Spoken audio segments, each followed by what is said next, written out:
These weird little faun legs are the very first part of the most detailed, most ambitious cosplay I have ever made. This is going to be my magnum opus, and it'll probably take me like a year to finish. But we're just going to put that lofty goal aside for a moment, because this video is all about how I looked at all the different ways people have made those weird backbent animal legs over the years of cosplay history and settled in on my favorite. Let me do a quick intro first. Hi, hello, I'm Miss Twisted. You can call me Charlotte. I do cosplay, makeup, and other weird and whimsical stuff. Bear with me a moment while I talk about my plans for the cosplay Fern Calloway and why this project has so much meaning to me. So I started playing D&D like many years ago, but during the pandemic, I kind of fell in love with it a little bit, playing a lot online while we were all stuck in lockdown, and I got totally hooked by Critical Role. I was so engrossed in the story for the Mighty Nine. I have this intense memory of staying up till like 2 or 3 a.m.,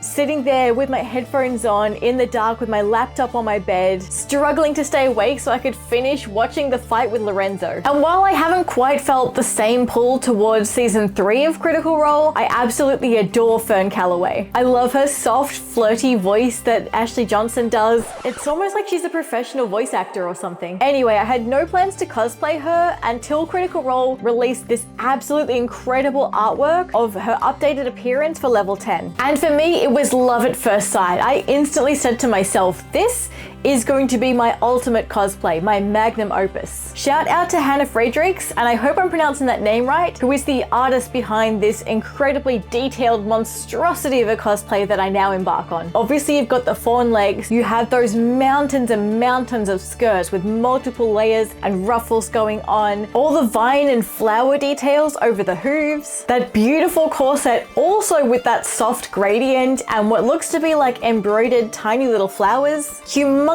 sleeves, a knitted scarf, which means I have to learn to knit, the horns, the wig, more flowers, more vines, and this staff with goddamn snake vines, a glowing bud, and these beautiful gradient wisteria flowers. So this project is going to be gigantic and filled with adventure, which is a nice way to say that I'm going to cry a lot and get way too emotionally invested. So all of that said, I'm making a promise to myself, and I guess since I'm making a YouTube video, I'm making a promise to all of you too. No due dates, no budget. Okay, maybe a little bit of a budget. Cosplay is expensive. No cutting corners. So with this exceptionally long intro, I hope I've kind of made it clear why this project is so important to me. It's a test of my skill, my patience, and basically to see what I can create when I actually strive for my best. With all that being said, feel free to bundle up everything I've just mentioned about the overall goal here and just sort of shove it into a mental cupboard of some sort, because today we're forgetting all that and just thinking about the legs. So the animal legs that we have for like fawns and werewolves, etc. are digitigrade, which I'm so mad is not just digigrade, because digitigrade sounds awful, like it's all stuttering, like a car's not quite turning on. Digitigrade. Anyway, they're very different from our human boring legs, which are plantigrade. So the shape's obviously quite different from human legs, and you probably would have seen different ways of representing this shape. For some of my favorite examples that I found, Premium Faun Tent has a website and some YouTube tutorials about how to make these faun pants. And of course, there's tons of examples within the realm of fursuit making. I really liked this tutorial I found from Nefertiti for the slim digi fursuit legs. The trade-off with using just padding and faux fur on like flat human legs is because you're building on the thickness of human legs with extra padding over the top, the end result looks a little bit more bulky and thick, which, don't get me wrong, looks fantastic for a lot of the faun legs themselves. It kind of benefits from looking a little bit more shaggy and muscly. And of course, in fursuits, all of the rest of the suit is also built on top of a human shape, so everything's kind of in proportion anyway. A super popular alternative is using like a clear high heel or even just a heelless shoe of some sort. Lightning Cosplay have made some fantastic hoof boots and pony boots. So these are heelless platform boots, and like despite the weight distribution being a little bit different, they're not too hard to walk in. I also want to highlight Bambi Lashes, who did their own Fern cosplay and created these gorgeous faun legs with the heelless hoof style shoe concept. But I will say, the first name that comes to mind when I think about the hoof shoes is Chaos Costumes. They not only make and sell these heelless hoof shoe style hooves, but they recently ran a Kickstarter for their own version of non-high heeled hoof shoes. Huge fan of that idea, as I know that giant padded fur legs or sky high high heels or stilts are not really really going to be accessible options for a lot of people. Chaos Costume has also made some versions on stilts. Stilts have been used a fair bit as it can allow for a more extreme silhouette and shape, and the downside is usually a trade-off with comfort and mobility, as you might expect. Besides the Chaos Costume stilts, Willow Creative made some fantastic stilts for their werewolf costume. And for one of the most extreme silhouettes you can get, there's always the digi legs. And I happen to own a pair of these ones from a previous costume. So these are digi legs, and they are big heavy stilts that are bits of steel and cables. So these are like your hardcore high-tech versions. This is if you want to go for like a really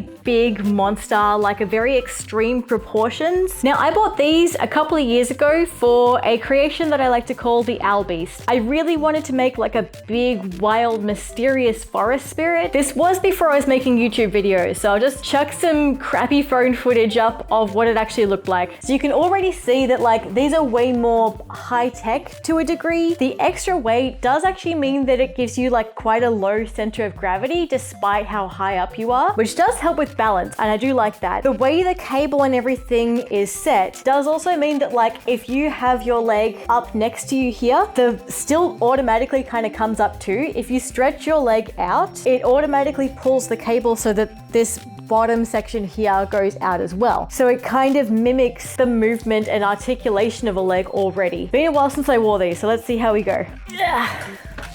Okay.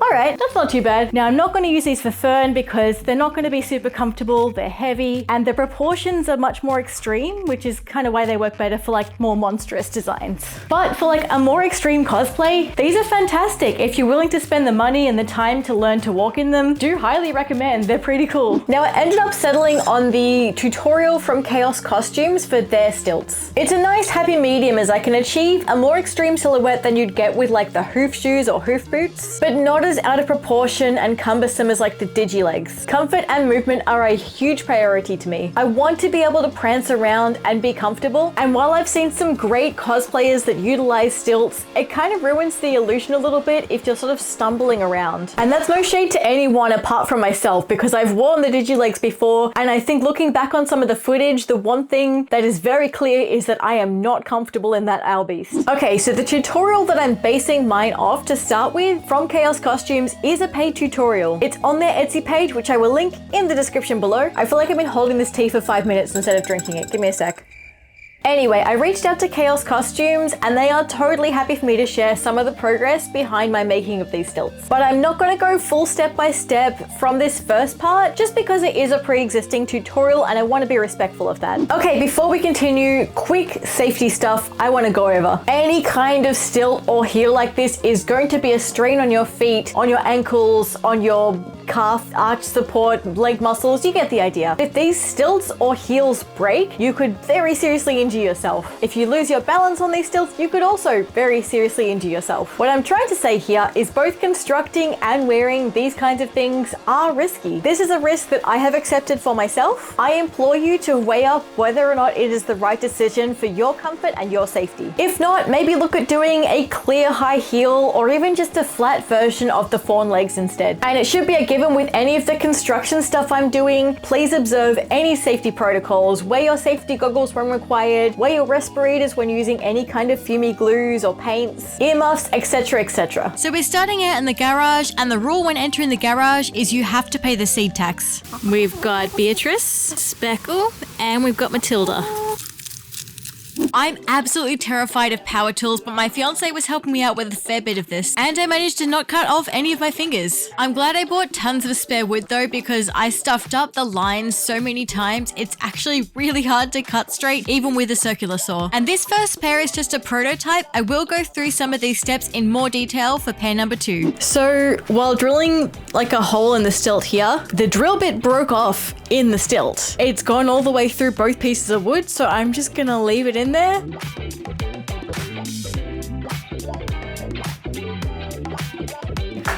Whoop.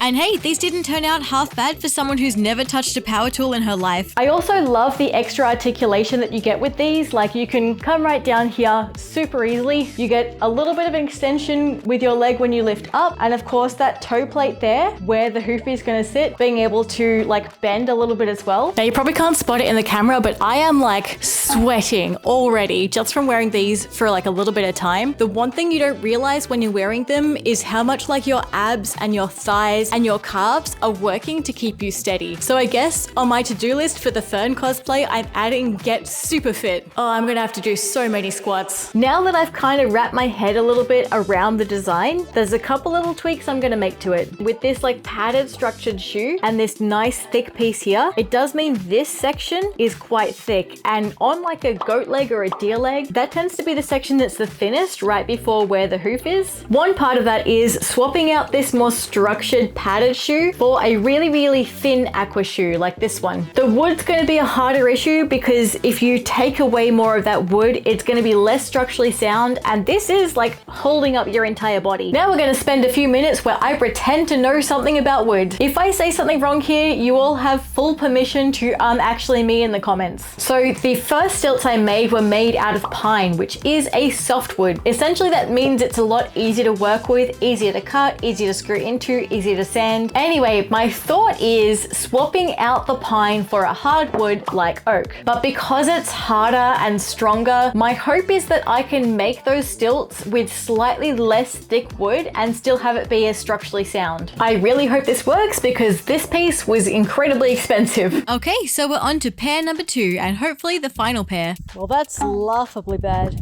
Cool, round 2, I guess. All right, quick summary before I start to cut into these some more. So the piece of oak I bought originally was 1.8 meters long. Right now, from end to end, for the pieces that I'm actually going to be using is 1.5 meters worth of wood. This is around 9 centimeters wide here and about 2 centimeters thick here. Now, while there is like about a 30 centimeter difference between how much I actually needed and how much I bought, that was really important because you're probably going to stuff up a few pieces, and I really had a hard time getting like a perfect 45-degree angle, so these are all my failed offcuts. I do have some finished ones over here, but again, another reason why it's good to have some spare. Another tweak I wanted to make was to taper the edge right at the back of the ankle. I do want to say, discovering the orbital sander has been my favorite thing about this project. It's just a game changer. So with all my wood pieces prepared, these are what all my supplies look like. Not including a gajillion screws and bolts, I've got some aqua shoes, some rubber tarp straps, heavy duty nylon strapping and Velcro, aluminium bars, T-mending plates, a rubber mat, a couple of eye bolts, some hinges, and a big piece of PVC coupling. Okay, I've got my base pieces, I've got my little toe plate, and I've got some hinges ready to go. And what that means is that when I raise the foot, that's what's gonna let me do a bit of this. So we're screwing in a hinge on each end of the base, one hinge on the top area and one on the side of the base. For all my wood sections, I'm making a pilot hole with a drill before I attach anything with the screws. It's around this point we had incident number 1.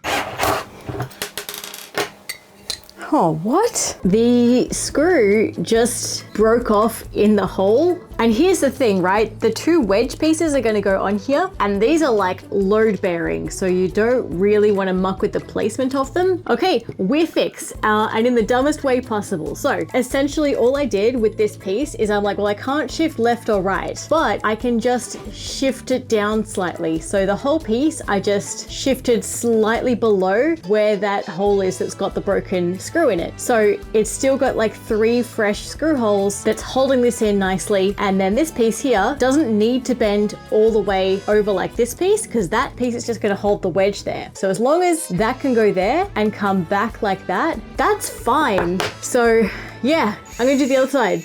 Base piece is done. The wedges are moving nicely on that hinge. The next step is attaching the foot support. So this piece is going to go there, and we want that foot support to sit flush against the wedge and that wedge to sit flush against the base piece. So kind of like needs to be pressing down on everything so that when everything is like has weight on it, it's all sitting flush against one another. You can see my little tracing lines where I've drawn the 2 rectangles traced around where the wedges sit. The line across here is around 5 centimeters from the bottom, and this top one is 8.5 centimeters from the bottom. And where those sort of coincide with like the middle of the wedges, I've drilled some holes straight through on both sides, put it on there exactly where it's gonna live. And I'm gonna use these holes as a guide to get my drill bit, go through those holes, and then drill a hole through the wedges on the other side so that hopefully those holes all line up nice and flush. So I'm just chucking some glue on here so that once it is drilled through, it is also glued through, I guess. Oh no, another one?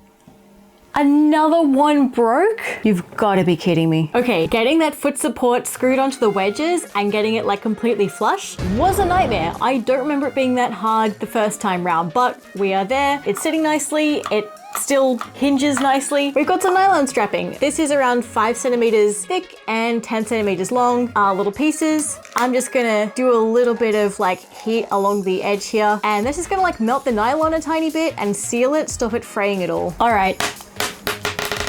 Good start. This is a pan head sheet metal screw, and it's around 15 millimeters long. And I've got these little flat washers, which is 3/16 suits 3/16. God.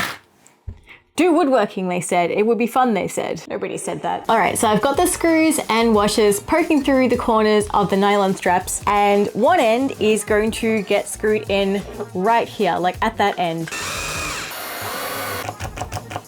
No, don't tell me you run out of battery now.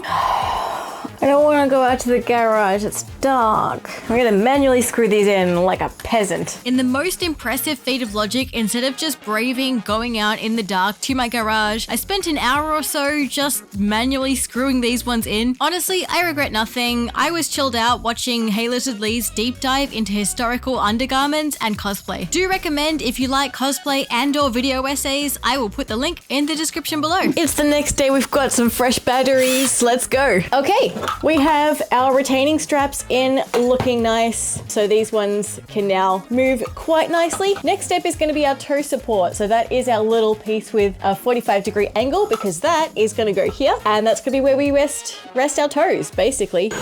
Yep. That's screw number 5.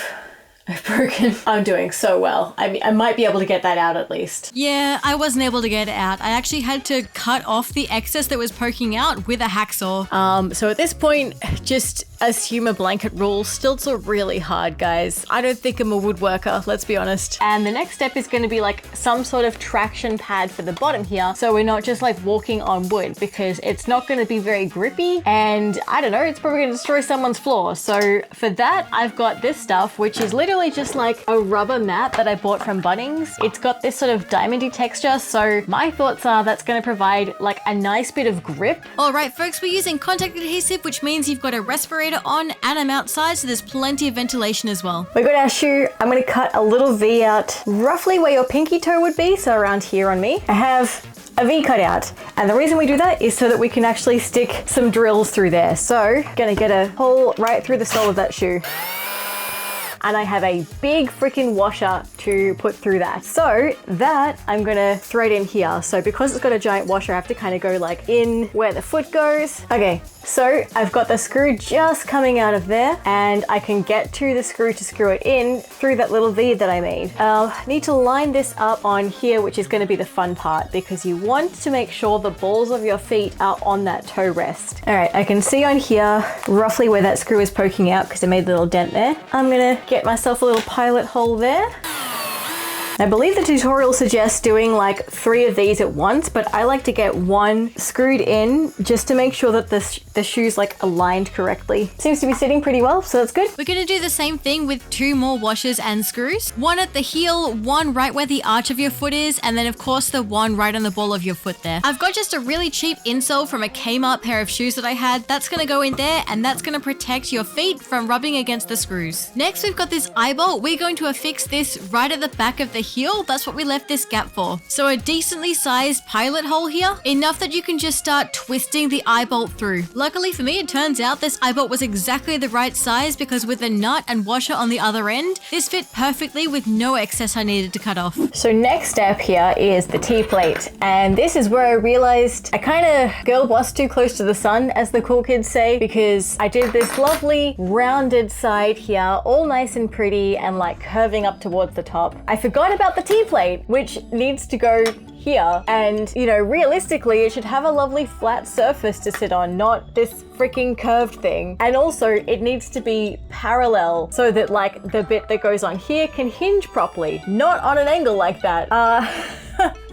With some very careful, gradual sanding down, I managed to get a nice flat edge for the T-plates to sit on. I drilled in the T-plate so that it's sitting basically with the top spoke right where the ankle bone is. It's 11:21 p.m. and I've been out in the garage just drilling holes and everything. So I've got 4 of these PVC, no, this is aluminium bars. I got 4 of these. All of them have got a hole down the bottom, 2 holes up here, and these 2 holes line up with these holes. And this is just literally one giant piece of PVC coupling that came as like a hole, and I just cut it in half. So I've been busy with the hacksaw and the drill tonight, and I never want to see the drill again. Unfortunately, it's right there, so I don't have much choice in the matter. But my thing is that I need to attach these 2 together with screws. No, bolts. Yeah, I've only just learned the difference between screws and bolts, but there we go. I'm gonna have some big freaking screw bolts. I'm gonna have some big bolts go through this top piece here and through this piece. I'm fading out fast. It's past my bedtime. So now this T-plate, this top bit here, kind of sits exactly where my ankle bone is when it's in the shoe. So this is gonna go with the little cylinder in front and bolted through that top joint there so that this can kind of do a little bit of this action. Little tiny 15 mil bolt washer. That's gonna go in there, another washer, and then this goes on the outside there, another washer, a nylon lock nut, which is just apparently what I'm supposed to use. Oh no, I put this on backwards. That is supposed to sit at the front of your shin. Oh my God. At this stage, I think it's gonna be a tiny bit easier for me to just like take this off and turn it around, but I think that's a sign that I need to go to bed. Good morning, guys. It is a new day. I have a new camera angle. I have an absolutely gigantic mug of hazelnut coffee with just an illegal quantity of sugar in it. I'm feeling fresh and ready for the next part. So basically, we just kind of need some straps to go around the leg brace, something to just hold it to our legs. So I've got that same thick nylon strapping from before. We're literally just gonna sew a bunch of Velcro pieces along each end so that it can, you know, Velcro around the back of our legs. So we're just gonna get straight into it. I'm gonna sort of satin stitch this. I'm gonna use a zigzag stitch on a really low, yeah, no, so that's satin stitch, right? I'm gonna satin stitch this. Okay, I have 2 straps. They have Velcro on it. Very exciting stuff. The way I'm going to attach this does mean I have to take out one of these screws, so give me a second. So my plan is here to put this strap kind of in between the aluminium and the PVC coupling.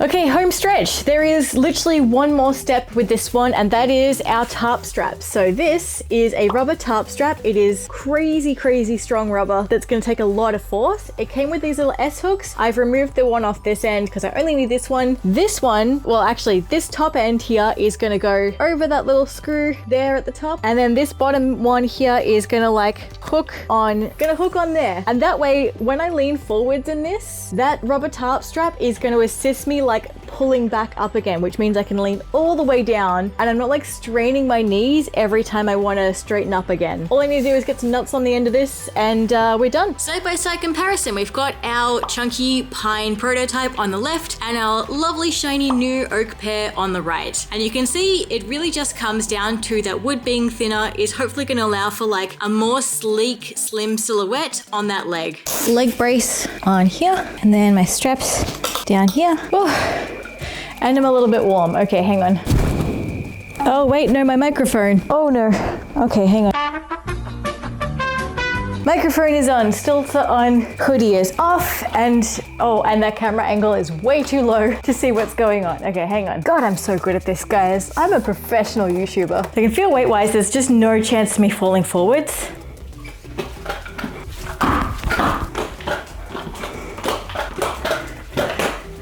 That means we're ready to move on to making the actual covers for them. Wow, I really am unfit. All right, that's future Charlotte's problem. One of the first things I want to do is just pad out this bottom section here and then get a hoof attached, because that way I think I'll be able to like envision the whole silhouette a bit better. And then I kind of want to cover up the whole thing with like one big sleeve made of like a spandex or something that goes all the way up to like my hips. Pants. They're called pants. I want to make a pair of pants that covers everything. The heck am I talking about? Leg sleeves. So apparently hot glue works really well with upholstery foam, so that's what we're doing. Now with that block of foam there as well, it's got some resistance, so if I try and push this up and flex, it still flexes, but it's always got a resistance to go back down. It's not going to constantly be flipping up now, hopefully. And this piece here, I've just kind of cut out in this shape so that it can kind of go right over that little toe section here and just join onto that bottom bit there. I'm going to make myself a duct tape pattern of my legs while I'm wearing the stilts. So I'm wrapping up my whole leg in cling wrap here. If you've got a friend or a partner nearby, this will be way easier for you. And once you're all cling wrapped up, you just start wrapping yourself in tape. Now I discovered the hard way that you really should use duct tape from the start rather than a different kind of tape, but this served its purpose for now. So fun fact, years and years ago I accidentally ordered like 40 packets of fragile tape. I can't remember exactly why, whether I just put an extra 0 in the order, but ever since then I've always tried to use my fragile tape in pretty much any project that requires tape, just because I have so much of it that I'm desperate to use up. Anyway, I'm cutting the leg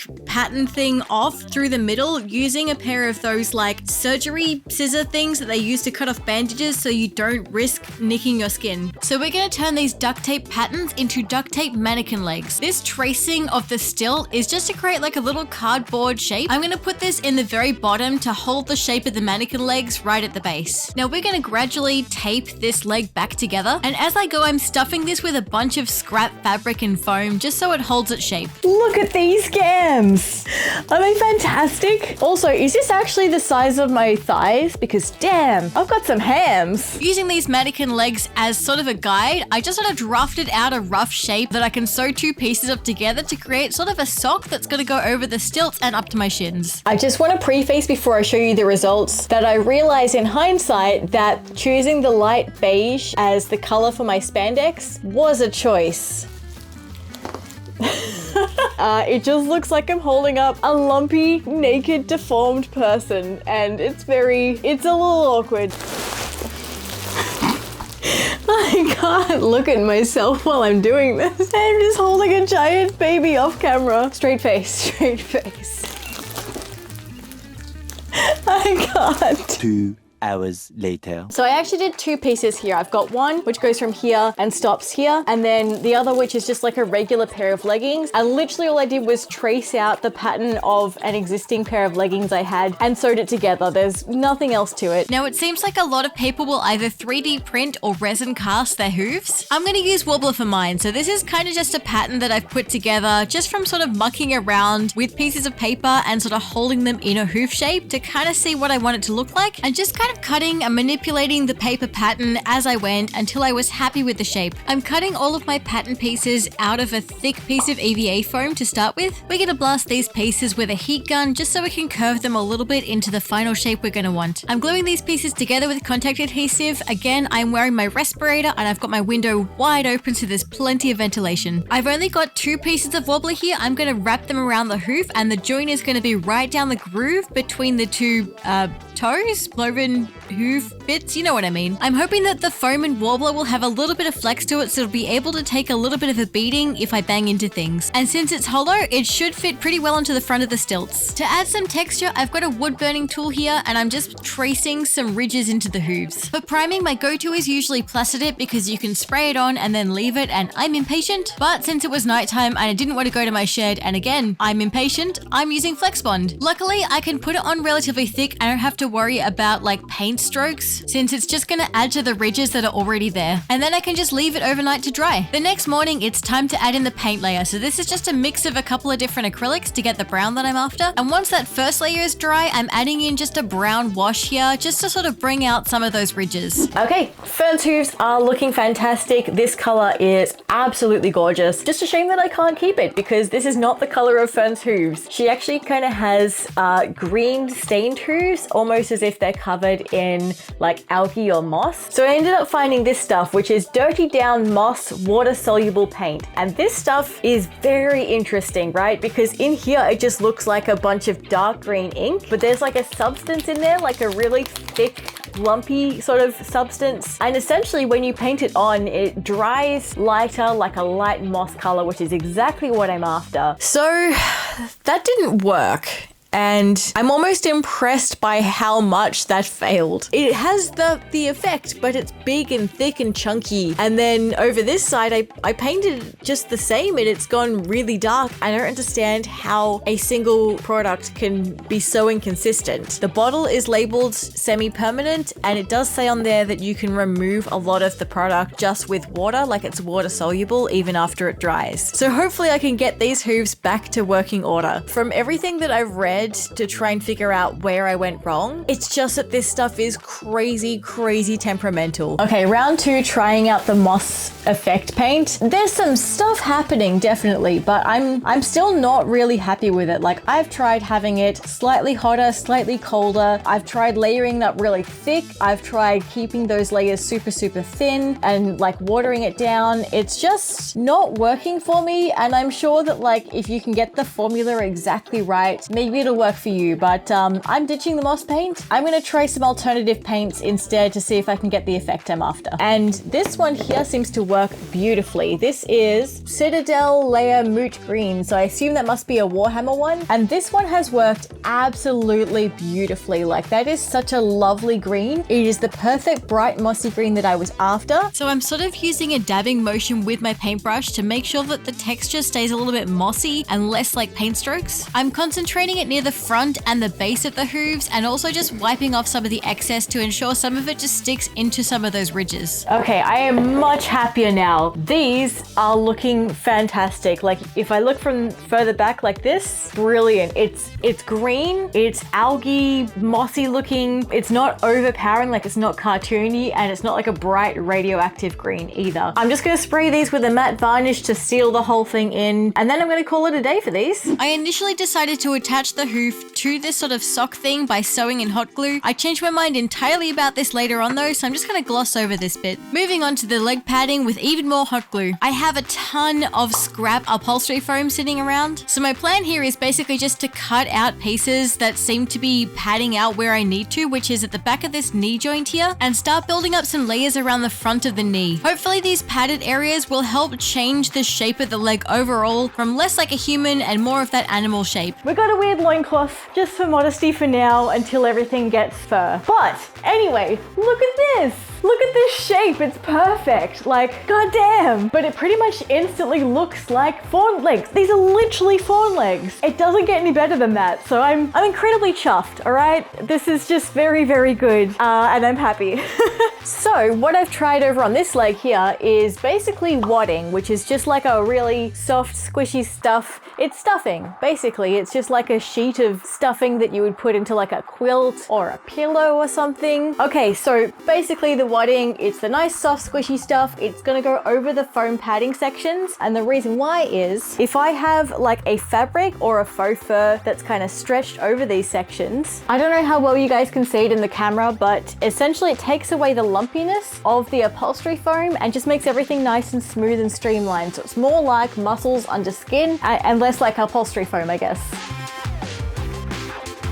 So now we're going to do another duct tape pattern. This time we're going to go over all of the padding sections so we have a pattern to use for the fur layer. Sadly, my genius idea to hang up these legs didn't end up helping me very much. It came off the hanger so many times, I just gave up and started doing this all on the floor like a goblin. I started by just cutting off this little hoof section at the bottom, and I cut a line straight up the back of each leg. I cut out the front of the thigh and the knee separate from the other pieces. Since this would be like the frontmost section, I wanted it to be the part that did not have any seams running up it. It might be a little bit hard to visualize at this stage, but these are the pattern pieces I've got for my legs. I traced these pieces out onto some plain poplin just so I had an extra copy of them. Now we're finally up to the part that I've been both dreading and looking forward to, which is finally giving my weird, bald, skin-colored goat leg some fur. And I've got a couple of different options going on. One of them is this beautiful, long pile, shaggy fur, which is just absolutely beautiful texture in a very similar similar color. I actually have this one, which is a very short velvety kind of texture. And this one I didn't buy for this. This one I had left over from like 3 years ago from when I made the Owl Beast. Now this one's particularly interesting. It's got like a really fluffy velvety texture. I don't know if it's called Sherpa. It's the first name that comes to mind, but I don't know my fabric names. What's interesting about it is the fact that it has a fair bit of stretch, which is not something you usually find in any kind of faux fur. Now, because of the unusual texture, I'm not too sure if it'll take really well to dye or to being shaved to get like a shorter pile. So we're gonna find that out together. But if this can work, that'll be really good to conform around some of those curves. And I actually bought this before I bought the others because I was thinking about the fact that a lot of faux fur looks quite bulky and I want to keep those legs looking as slim as possible, particularly on those ankles. But that was before I found this one, which I'm hoping will shave down, and because it stretches, will stay as like close to the silhouette as possible. So I'm mostly just keeping this one around as a backup in case I just don't like how any of the fur looks. I want to test out how well they take to being shaved down to make those pile really, really short in some sections and left long in others. And of course, these are all completely the wrong color for Fern's legs, so I need to see how well they'll take to dyeing. The shaver I'm using is called a Sminica. That was a brand recommended by some furry forums. The shorter fur shave down well. Sadly, the longer one has this sort of pattern underneath it, so it only seems to really work well as a long fur. Now I've got some Rit dye more, some synthetic dye. I'm just gonna chuck these testers in a pot and see how they go. Oh hey, welcome to the kitchen. I just put on some soup. I hope you like soggy fur. Alright, so the instructions on the Rit dye more is basically to have it just below boiling but quite hot on the stove for at least 30 minutes or so. All right, the sample pieces are all dry and we've already kind of learned a fair bit here, right? Firstly, color-wise, fantastic. Cannot fault this. It's literally just dulled down those more yellowy tones. It's giving us like chocolatey browns, a little bit of more of a gray brown on some of these pieces as well, which is fantastic. But the main problem is that they've clearly been very heat damaged by the dye. And look, to be honest, I could see this coming because a lot of the like forums and tutorials I came across from like fursuit makers and things like that mentioned that for the most part, you really can't do much to dye faux fur because it can't take the heat that's required to get the color to stick. But I didn't want to give up on the idea of dyeing these because there's some potential here. So I went back for round 2 with basically a much lower temperature for the dye and dipping the pieces in and out to keep the fibers always facing the same direction. And it kind of worked. Like the color is way more subtle in this version than like when I had the higher heat, which is fine because it's more important to not destroy the fur fibers, right? I think I'm still going to try and use these stretchy fabric for the main body of the fawn legs. I know it does look a bit more fluffy and less realistic than the others, but I'm hoping with some shaving and airbrushing, I can sort of change that a bit. But I think the fact that it stretches is going to be just a game changer for me. So I'm gonna use the Mocky Minky for my mock-up. And I know that might seem a little bit rash, but rest assured, yes, it definitely is. But I'm not really all too worried about it like wasting good fabric because for starters, I bought way too much of this and then it looks like I'm probably going to be using the faux fur instead. But the fact that it's 4-way stretch means the pattern at least should be quite forgiving to start with and allow me to make some adjustments and see where it pulls and whatnot as we go. Alrighty, so this is my mock-up using the Minky fabric, the Minky mock-up, and it looks fantastic. Like there's a couple of tiny bits where it shows like a little bit of lumpiness on the side here, but I don't think that's going to be super noticeable, especially in a fur as opposed to the Minky fabric. So I cut out all my pieces out of that sort of Sherpa stretchy fur fabric. And for that little separate section right at the bottom, I cut that out of the long shaggy fabric because that's going to go right over the top of the hoof. When cutting faux fur, you have to think about the direction that the fur pile is facing. You might notice here that I've split the original pattern piece here up into some smaller pieces so that I can cut each one out of the fur at the direction I need so that the fur kind of goes around in a circle. And you can't cut through the whole fabric like you would with regular fabric. You have to cut at the back only to make sure that you don't cut any of the fur fibers. So I was up till 3 AM last night cutting out faux fur, and this morning I'm regretting my life choices. Okay, well, if it isn't the consequences of my own actions. I'm gonna finish my mug first because I don't want to be drinking coffee and getting like bits of faux fur fluff in my coffee while I move things around, so. Okay.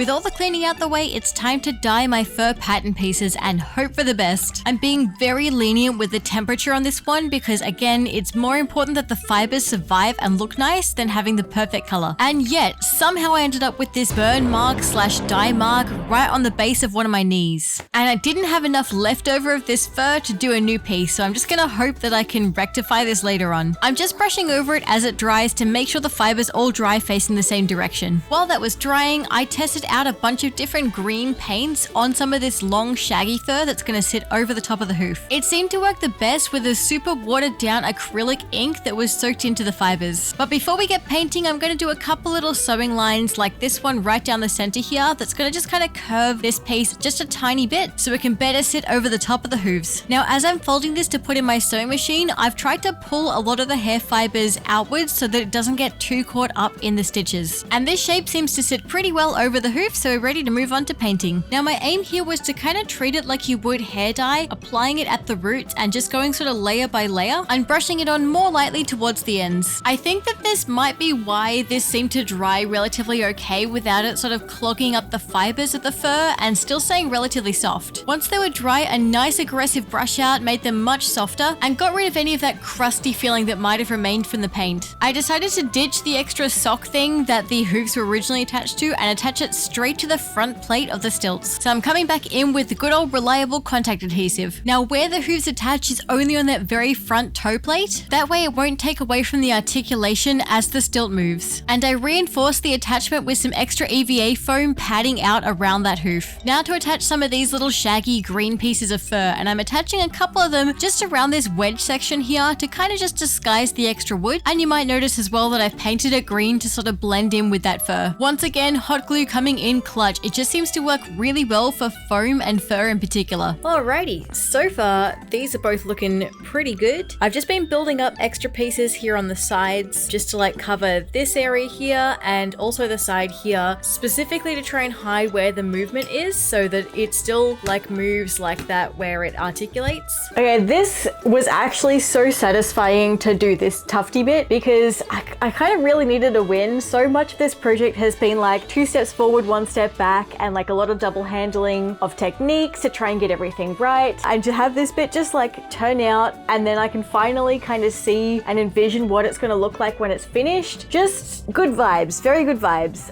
It moves really well. It doesn't seem to restrict the articulation of the stilts here or at the toe plate here where you sort of like would flex a little bit here. I'm going to set these aside because the fur pieces have definitely dried now, so it's time to sew them together and hope that they fit. Okay, so just to lay the pattern pieces out so you can kind of see how everything fits together. Also, I am absolutely astounded in the different colors that we've got going on here. And I swear I had these in the dye pot at the same temperature as far as I could tell, and for roughly the same amount of time. But look at the difference in colors between them. I'm just very frustrated because it's obviously just really hard to get exactly right when you have to be so careful of destroying the fibers as well. I'm not going to try and re-dye these because so much of the color is going to come together with the airbrush anyway. It was just a case of getting rid of that like sandy brown color into more of a neutral brown, so this will do. Unlike the long shaggy fur we used on the hooves, when I sew my pattern pieces together for this shorter fur, I'm actually going to intentionally trap the fibers within the stitching. Put a pin in that. I'm going to come back and tell you why once we get to it later. So I can't be bothered going out to my lounge room for this one, so again we're getting weird angles in my office, but this is the first test fit and I knew I would have to do a couple little tweaks till I'm happy. In general, pretty decent shape. Number one problem is that the crotch is way down here and the hemline or the waistline is like at my hips. So I do need to do something to give myself a lot more length at the top. The other thing is this little bit here where there's foam on the inside, really hard to pull the fur over. So I think I'm actually going to glue that section inside the fur layer rather than on the leggings. All right, so back inside out, and you can see here, this is the knee section here, like where my actual knee sits. And you can see I took quite a lot off here to try and create like a bit more of an extreme angle here, but also because I was trying to use as little of this section here, that discolored bit, as possible on that stained section. But of course, that is a lot of extra length that I've taken off, which is partly why all the way up the other end here, I was getting like the crotch sitting really low and also the waistline sitting really low. So if I unstitch all of this and then sew it from here, matching up to here, that should give me a lot more extra length here at the crotch and higher up at the hem as well. Okay, this was round 2. Definitely some major improvements. So adjusting where that seam was on the knee has helped immensely. For starters, the hemline here is way closer to where I want it to be on the waist. Still need to bring the crotch in a little bit. I can worry about that later. But overall, shape is much closer to where I want it to be. I do still have an issue with like this. This bit of fabric here is super tight on me right now. It's pulling, like there's not too much of an issue with like how wide it is. The issue is it's not long enough and that keeps pulling up like this. What I'm probably going to do is like sew a little bit here and then reattach that lower down. I don't know if that's going to make sense to you guys. That's kind of the problem when I don't really use measurements. I just kind of tweak stuff until it works. So that's exactly what we're going to do with these pants. So after a lot of different tweaking back and forth, I'm happy with the design and shape of these pants. Now we're going to come back into these seams. Remember how we trapped the fur in there intentionally? I'm going to use this stitch ripper to try and pull out some of those fibers now. Now, if I understand the logic correctly, the idea is that any of the fur fibers that are too short will stay trapped within this seam, and only the fibers that match roughly the length of the fibers around it will come out. I might be completely wrong about this, but I'm going to defer to people who know much more about faux fur than I do. Oh yeah, and also I'm using the slicker brush here to brush out these seams rather than just that stitch picker. It's way faster, of course, but I am going to use the stitch picker on any like tricky corners or seams. And you can see what a difference brushing out the seams make right here. Now I've just got to do it all over the pants. One extra little touch I'm doing is using this long fur, cutting out some triangles, and this is going to go right at that back knee section. So as you can see, I remade my leggings. I still did not film myself making these ones. Again, they are just leggings. The main difference is that I've sewn giant pockets onto them. So I literally have one giant pocket here and one giant pocket here. And the main reason why is so that like I literally can slot the foam into the pocket to hold it in place. And with these ones on the legs, they literally like Velcro in from the side. So you can pull out the whole thing like this and set that aside. And the main reason why is it just means that I can like chuck these in the washing machine. And that's kind of why I remade them, because I was looking at them thinking, how the heck am I going to wash these? And like, I'm going to be covered in fur and wearing stilts. My legs are going to get sweaty. I need to be able to wash these on a regular basis. Okay, so before I put the stilts on, you can kind of see like at the back here, I've got this little point here and then all this extra stuff down here. So that's going to cover like my foot where it's sitting in the stilt. So this is the hard part, because you do need to put the pants on, then pull this up and then have the stilts. And there's not a heap of give around the shins. All right, so this is where my fawn legs are currently at. They've got fur, so that's definitely a milestone there. Overall, shape-wise, they're looking fantastic. I should sound happier about that, and I am. I think it's just those emotions are mixed in so much with just intense frustration and impatience for how long it's taken me to get to this stage. At this stage, I think I've been working on these for about 3 weeks, and I'm talking about like full-time work 3 weeks. And then I look at them and they're just pants, like they're just legs.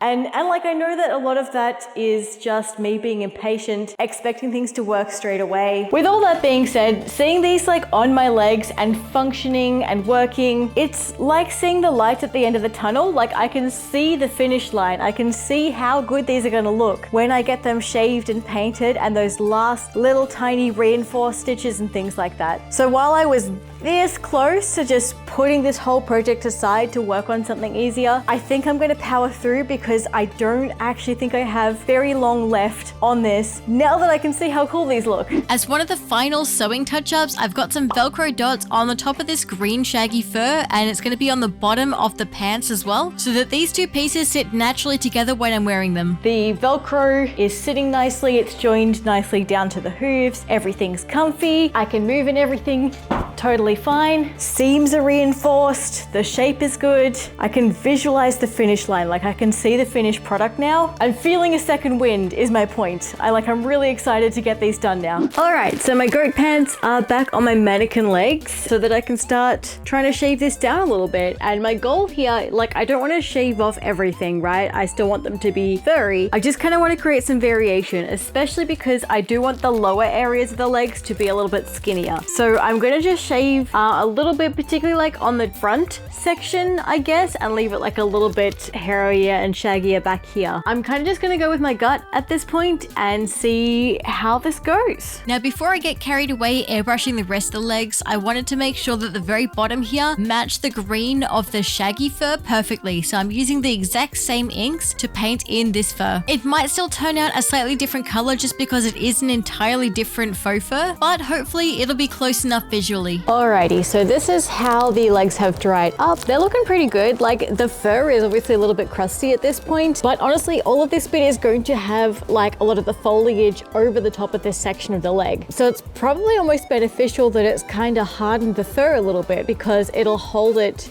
stiff underneath, kind of like hairspray, I guess. I don't know if I'm just trying to silver lining this so I don't feel bad about the fact that the fur's gone kind of crusty there. And I came outside to do the airbrushing because I didn't really want to worry about getting airbrush paint on a wall or a floor somewhere. And I'm already regretting that because the sky looks like it's about to bucket down with rain any moment, and it's freezing cold. So we're just gonna get straight into it, hey? I really didn't get any good quality footage of me using this airbrush. Particularly once it started to rain, I put away all my ring lights and just relied on a little phone camera. Not to mention the lighting was really awful. But look, I was really rushing the airbrush layer at this point, so you're not really missing out. Okay, she's messy and ratty, but she's done. And honestly, I've still got a gradient. It's not terrible. It's not great, but it's not terrible.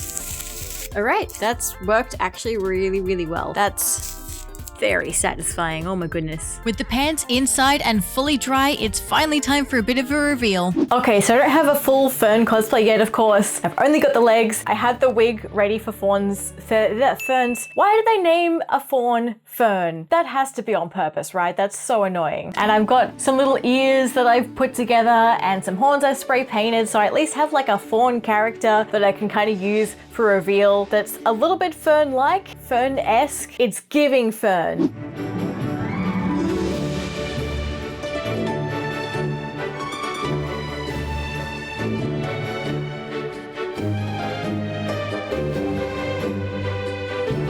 All right, this is good practice. This is like off-road. This is like four-wheel drive territory right now. Walking sideways. Whoa, there we go. Yep, that's the first fall.